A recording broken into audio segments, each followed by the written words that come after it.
우리가 말하는 수행 과정하고 수련하고를 구별해야 합니다. 수련이라는 거는 이제 내면에 들어가서 나를 느끼고 나를 찾고 막 일궈내는 겁니다.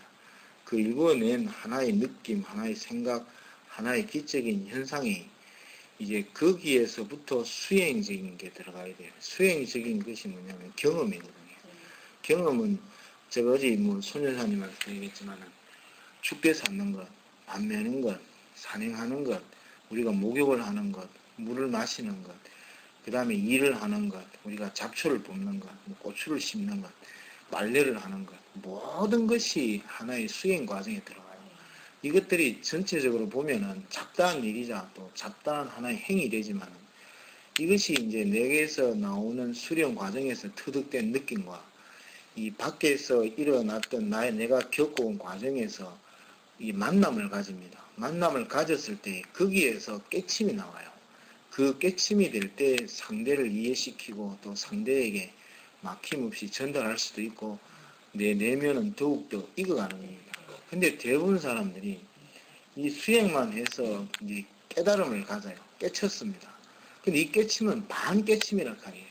그래서 온 깨침이 되려면 수행이 들어가야 돼요. 근데 수행이 들어가는데 이때 이제 자기만이 경험하는 수행은 그걸로 끝나버려요. 왜 스승과 같이 수행을 과정을 겪어야 되냐 하면 예를 들면은 축대를 하나 쌓거나 밭을 하나 낼 때에 그냥 매는 겁니다. 그게 아니라 그 잡초의 의미와 그 다음에 밭을 매는 호미의 의미와 그 다음에 그 흙의 의미를 간단하게 탁탁탁탁 엮어서 깨쳐줘 놓으면 이 고리들이 그 스승이 말하는 고리들이 바로 내면에서 내가 수련을 통해서 느꼈던 거와 걸리게 탁 엮이게 된다 이 말이에요. 그럴 때 그거였구나 하는 의미가 일어나게 됩니다. 그럴 때 내가 이제 내 삶의 한 부분 또 내 삶의 한 느낌하고 교류가 되는과 동시에 그것이 뭐가 되느냐면 지혜가 되는 거예요. 그래서 지금 사람들이 수많은 일을 합니다. 그죠? 또 수많은 행을 하지만은 결국은 그 깨침으로써 완성을 이루지 못하는 이유가 대부분 다가 고생을 많이 하는 사람은 내면에 대한 수련이었고 또 수련을 깊게 한 사람들은 밖에 수행 과정이 없는 거예요.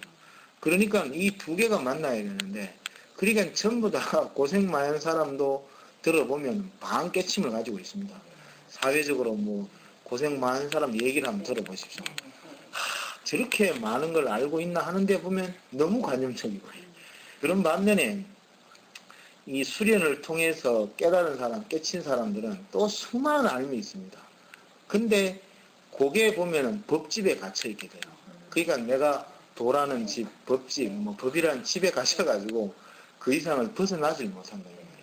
그래서 수련과 수행은 같이 이제 병행되어져야 돼요. 그러니까 여사님께서 아까 나는 누구인가? 그 다음에 흑장미, 그 다음에 나는 느리속 굴러온 개벽다구인가? 이 의미를 있잖아요.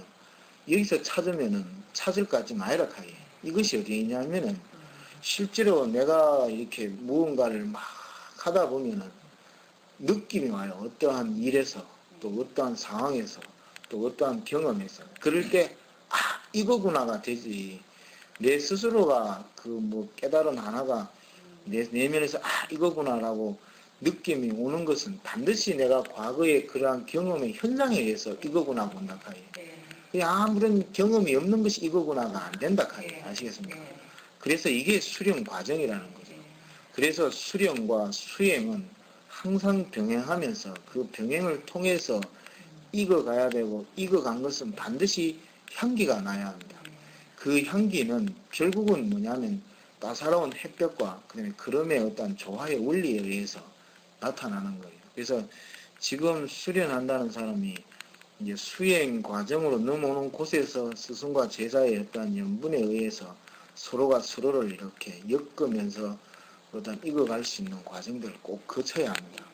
대부분 지금 이것이 제일 모순적으로 일어나고 있거든요. 그래서 이것은 아주 중요한 일이에요. 수행한 사람들은. 그러니까는 수련했다는 사람들이 보면은 너무 자기 상의 법집에 갇혀가지고 자기 수련 단체만 옳다는 사람들은 보면 수행 과정이 안 돼 있거든요. 또 몸으로 고생 많이 해서 막 이런 사람들은 아집에 갇혀 있어요. 자기 고생을 통해서만 모든 것을 보고 듣고 해결하려고 한다는 거죠.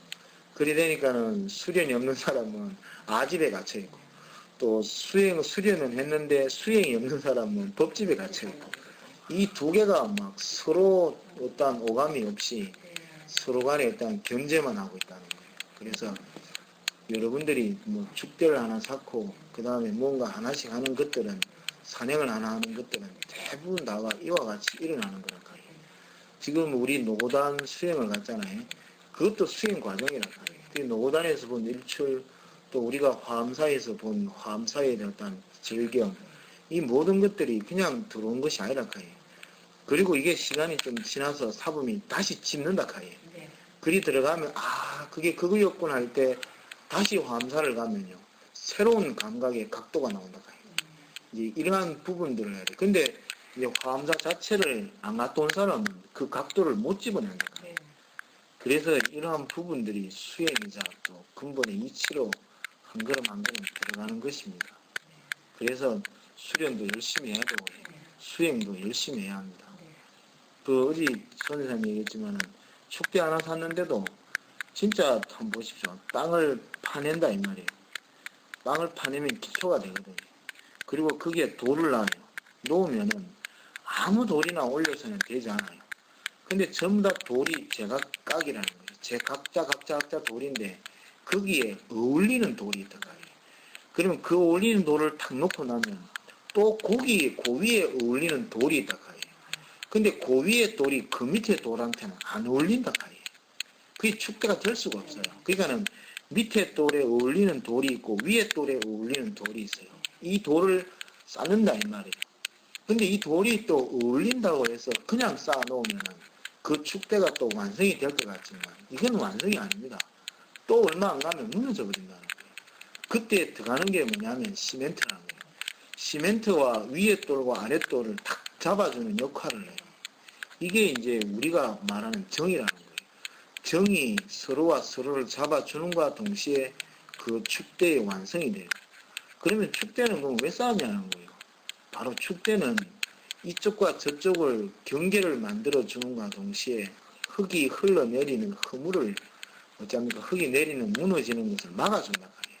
그런과 동시에 그거를 보존해주고 그거를 항상 그러하게끔 만들어주는 것이 축대가 된다 이 말이에요.